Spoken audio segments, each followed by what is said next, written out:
The Bert Show Summer Games medal count. The USA has 20!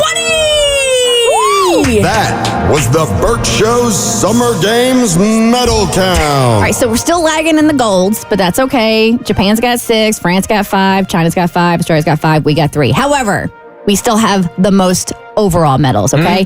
And I want to remind everybody, because I know this is when I'm going to be watching, the women's team all-around gymnastics is today at 12:15 p.m. Yeah, this is where history is made. Absolutely. So a couple of years ago, how long ago was it where Carrie Scruggs, was that her name? Struggs. Do you remember this? Shrug. Where her leg was all sorts of jacked up, and she had to, I can't even remember what the event was, the final thing she had to do where she hobbled off. Carrie Strug. Again? Carrie Strug. You remember that? She hurt herself and they had to carry her off. These are the events where it happens right here. And Simone Biles is in a similar situation because she's got one leg that's all jacked up right now. She don't even seem to be missing a beat, though. And if history repeats itself, it could be a pretty touching moment tonight. Hey, let me ask you guys this before we get into the dark side of the Olympics.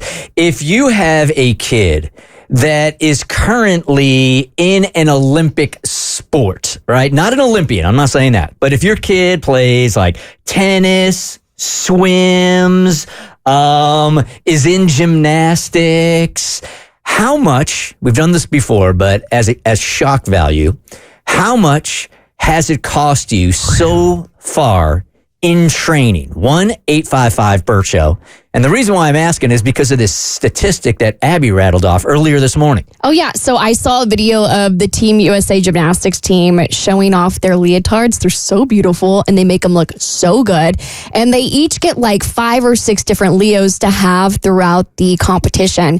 And I found a statistic that said that each of these leotards, if you were to just buy them off the rack, would cost $3,000. And that's because every single one of these Leos has like 1,000 Swarovski crystals on them. So they are high quality. I know each team member has 5,000 Swarovski crystals on like total from the uniforms. It's crazy. So I'm really curious, like maybe your kid is a equestrian rider also, because I think that's a Olympic event, isn't it?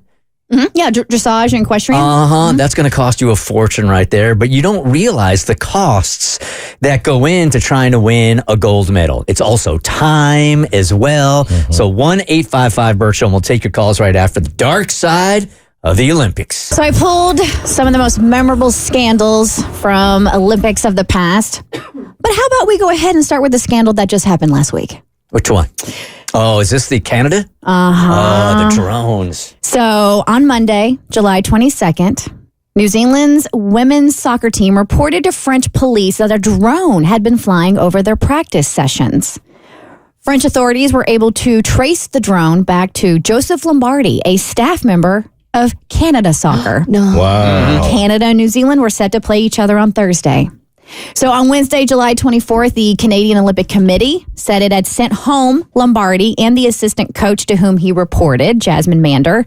And then the head coach, Beverly Priestman, released a statement that while she did not direct the staffers who operated the drone, she was voluntarily removing herself from coaching in the game and apologized to New Zealand for behavior that she does not, that she said does not represent the values of our team, that our team stands for. Canada Soccer announced an investigation into the incident. FIFA announced it was opening disciplinary hearings. Now, on that last Thursday, Canada ended up beating New Zealand 2-1. However, this past weekend, Saturday, FIFA announced that the coach and the 2 staff members were each found responsible for offensive behavior and violation of the principles of fair play, and all 3 were banned from working in soccer for 1 year. And the Canadian team was penalized 6 points at the Olympics, making it very difficult for them to qualify for the knockout rounds. So when they launched this investigation, they're finding out that Canada has done this in more than just the Olympics, in international events that that have led up to the Olympics also, which you wouldn't expect from Canada. They're so nice. Right? They don't even jaywalk in Canada. But imagine you're one of the players. You have no idea they're doing this. Right, that's what right? really sucks. Yes, and so you're like, this is your chance to like win a medal for your country, and then you find out your coaches, the people that you're supposed to trust, do this and have completely squandered your chances of bringing home a medal. So now every time they win, they literally are saying, we had no idea, because everybody's saying, yeah, of course you won because of the drones. You were cheating. And the players had no idea whatsoever. I'm shocked they didn't think that they would eventually get caught. Like, people can clearly see a drone flying over their practice. All right, this one, I was like, I can't believe this actually happened. Madeline de Jesus found a unique way to cheat the system when she represented Puerto Rico at the 1984 Summer Olympics in LA. Madeline and her twin sister Margaret did the old switcheroo and hoped that nobody would be able to tell the difference. Madeline pulled her hamstring during the long jump competition, and less than a week later, she was due to take part in the 4x400 relay race to qualify for the finals. Normally, this meant the team would have to forfeit because she wasn't going to be able to compete.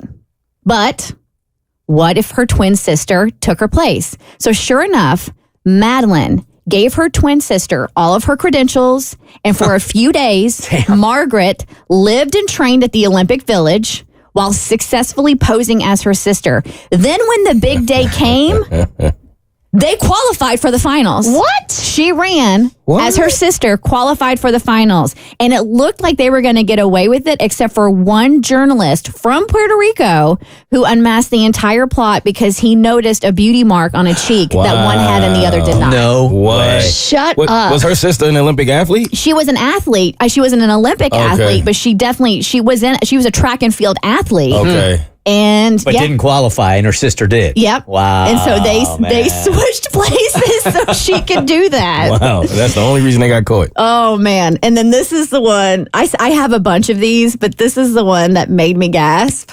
This is so wrong. It was a joyous occasion in Spain when the country learned that its intellectual disability basketball team had won gold at the Sydney Paralympic Games. Don't you dare. But their celebration quickly turned to anger when it was discovered that only 2 of the 12 players were actually disabled. No way. No way. That's horrible. That is low. Come on. It all came to a head after a team member confessed. He claimed he had never been given an intelligence test to determine whether he qualified to play. He also claimed that during their game with China, their coach told them to move down a gear so their deception would not be detected.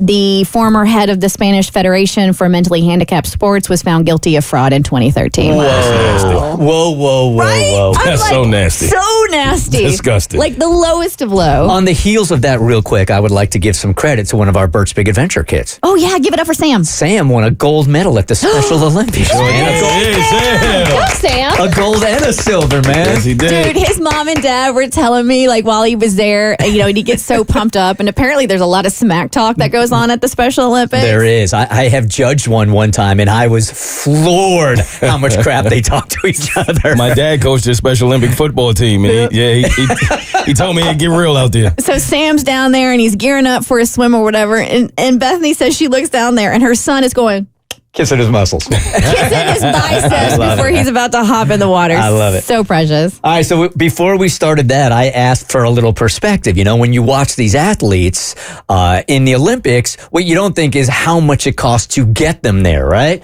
So I asked if any of your kids are competing in any of the events in the Olympics, but of course doing it, they are doing it amateur, but you're still spending a ton of cash, then give us a call, 1-855-BERT-SHOW. And Maddie was first up. You ready for this? Yes. All right, Maddie, how much you spending? Hi there. It's more of a joke that they told my dad when I started riding myself, was they told him if he paid us, me and my sister, meaning $100 each time we said the word horse, they would come out cheaper in the end. I'm pretty sure after, I don't know the number at this point, it's hundreds of thousands at this point, that I would say that he was right. Yeah, the horse alone costs how much? 100,000. Yeah, and that's where they start. Thank you for calling. And Julie, volleyball, how much? Hello, Maddie's got me beat, but my daughter played club volleyball for 4 years in high school. She ended up getting a D1 scholarship for a full ride, but it was over $17,000 a year. Oh my God. Damn. Hotels. I'm a single mom, so I'm like working 2 jobs, tutoring because I'm a teacher. But anyhow, yes, over $17,000 a year. Dang straight, she got a scholarship. Yeah, right. That's a payback. Paid for that college. What school she end up going to? Lamar University in Good for Texas. her. Good for her. And she got that full ride. She earned it. Full ride. The Bert Show.